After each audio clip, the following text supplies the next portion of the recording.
So thank you very much. You have a question, please? Yes, I do, Mr. President. Thank you so much. You scored another major investment win this morning when NVIDIA pledged to build its AI supercomputer, the first time ever, right here in the United States. Thank you.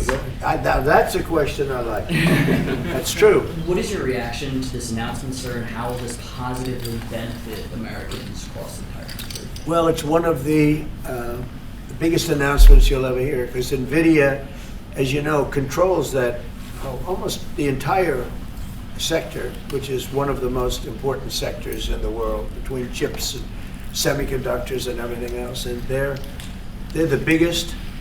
And the other biggest we already have coming in and spending $300 billion, as you know. They announced 2 weeks ago. But NVIDIA is so highly respected. And this was an announcement that a lot of people, I knew it was going to happen, but not to the extent that it happened. It's big. And the reason they did it is because of the election on November 5th and because of a thing called tariffs. As I say, the most beautiful word in the dictionary. After love, God, relationship. The press actually hit me. I said, tariff is the most beautiful word in the dictionary. What about family, love, God? So I got hit even on that. You understand? I said, okay. So now I say it's my fifth most favorite word because they get you on anything. But no, that NVIDIA, it's one of the great companies of the world. Modern, super modern companies, controls segments that nobody, sort of controls the world in a sense, and they're coming in here in the biggest way with hundreds of billions of dollars. Not like millions of dollars, hundreds of billions of dollars, and I'm honored by it. And I want to thank Jensen and all of the people that we deal with. They're great people, they're brilliant people. And without tariffs, they wouldn't be doing it. Thank you very much. Are you considering additional sanctions against Russia after their latest attack? And do you have an update on the rate and when you might announce semiconductor Well, I already have tariffs? sanctions on Russia. I put them there. If you remember, Nord Stream 2, that's the big pipeline that goes through Europe. I stopped it. That's Russia's pipeline, the largest pipeline, I think, in the world. Goes to Germany. And I stopped it. And when Biden came in, he approved it. And then they say, oh, I'm friendly with Russia. No. Putin said, if you're my friend, I'd hate to see you when you're my enemy. I stopped the biggest economic job they ever had. I stopped it cold, right? It was dead. You know that, right? And Biden came in and he immediately approved it. What was that all about? Sanctions, sir? And it's a pipeline that takes care of a lot of the needs. Now, it was a very controversial thing, but I stopped it, and Biden approved it. Question? On tariffs? No, not you. Not Sir, on tariffs. Go ahead.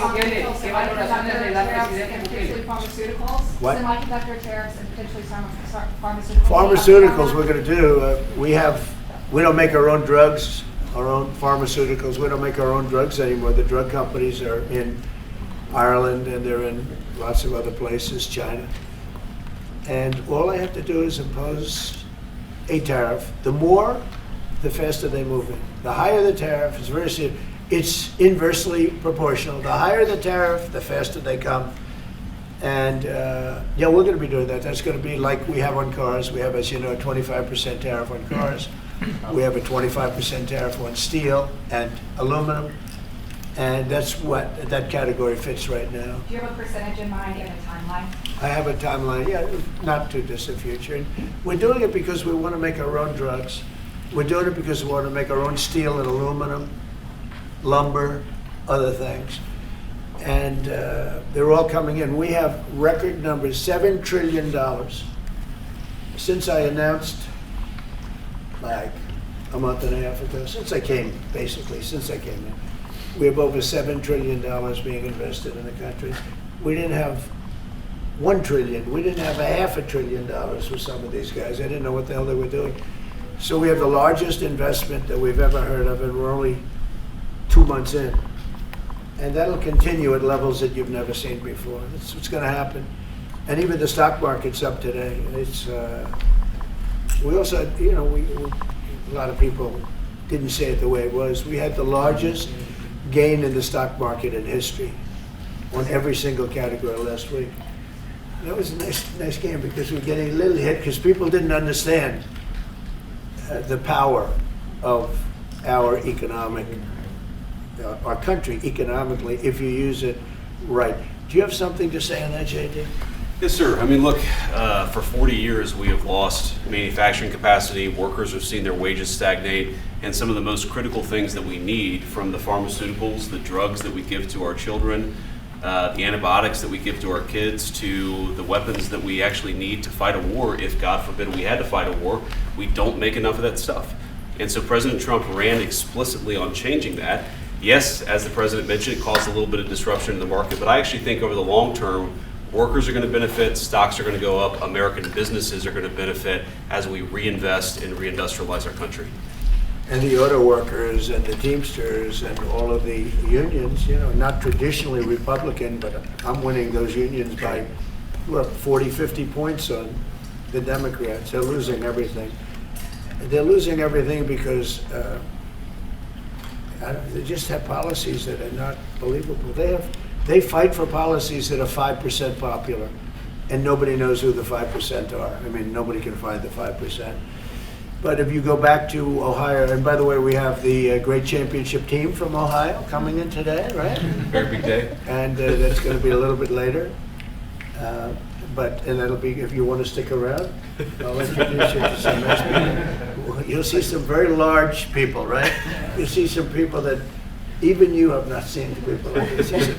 These are big, these are 6'7", 380 pounds with no fat. Okay, that's pretty good, right? But the team, the national championship team, is being honored today at the White House, so that'll be exciting if you're around. You want to stay around? I'll have you up there. You can tell them all about your prison, how you have to behave. Mr. President, Okay. businesses Any- want clarity. How Who else, separate is is Go ahead, please. You said yesterday that you're making a decision on Iran very quickly. Yeah. What do you mean by that? Is that a decision? Well, they have to solve their problem very quickly. Iran wants to deal with us, but they don't know how. They really don't know how. We had a meeting with them on Saturday. We have another meeting scheduled next Saturday. I said, that's a long time. You know, that's a long time. So I think they might be tapping us along. But Iran has to get rid of the concept of a nuclear weapon. They cannot have a nuclear weapon. He can't have a nuclear weapon. Nobody can have. We can't have anybody having nuclear weapons. You know, we can't have nuclear weapons. And I think they're tapping us along because we're so used to dealing with stupid people in this country. And I had Iran perfect. You had no attacks. You would have never had October 7th in Israel, the attack by Hamas, because Iran was broke. They were stone cold broke when I was president. And I don't want to do that. I want them to be a rich, great nation. The only thing is, one thing, simple. It's really simple. They can't have a nuclear weapon. And they got to go fast because they're fairly close to having one. And they're not going to have one. And if we have to do something very harsh, we'll do it. And I'm not doing it for us, I'm doing it for the world. Does that very And these are radicalized people, Does that include and they potential- cannot have a nuclear weapon. Does that include a potential strike on Iranian nuclear facilities? Of course it does. And just a follow-up question, a clarification. You mentioned that you're open to deporting individuals that aren't foreign aliens or are criminals to El Salvador. Does that include potentially U.S. citizens, fully naturalized Americans? If they're criminals and if they hit people with baseball bats over their head that happen to be 90 years old, and if they rape 87-year-old women in Coney Island, Brooklyn, yeah, that includes them. What, do you think there's a special category of person? They're as bad as anybody that comes in. We have bad ones too. And I'm all for it because we can do things with the president for less money and have great security. And we have a huge prison population. We have a huge number of prisons, and then we have the private prisons, and some are operated well, I guess, and some aren't. But he does a great job with that. We have others that we're negotiating with too. But no, if it's a homegrown criminal, I have no problem. Now, we're studying the laws right now. Pam is studying. If we can do that, that's good. And I'm talking about violent people. I'm talking about really bad people. Really bad people. Every bit as bad as the ones coming in. And I made the statement when I heard about this a long time ago now, 4 years ago. When I heard that this guy was having open borders, I said every single criminal from all over the world is going to be dumped into our country. And that's what happened. The jails of the Congo were emptied out. The jails of Venezuela were emptied out. And you know what happened? Their crime went way down. But now Venezuela has other problems. You know what the problem is? They have no money.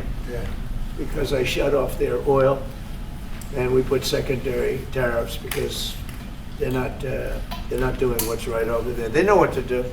We spoke to them. I spoke to them. They know what to do. But they have no money. Venezuela has no money. But Iran had no money. And Iran behaved so beautifully. And then Biden took all those secondary tariffs and tariffs on.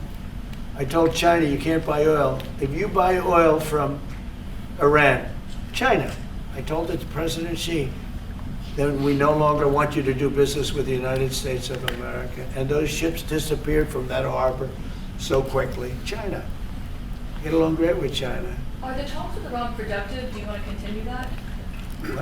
The talks with Iran, do you believe those are productive? Do you want to continue that? I think Iran could be a great country as long as it doesn't have nuclear weapons. If they have nuclear weapons, they'll never get a chance to be a great country.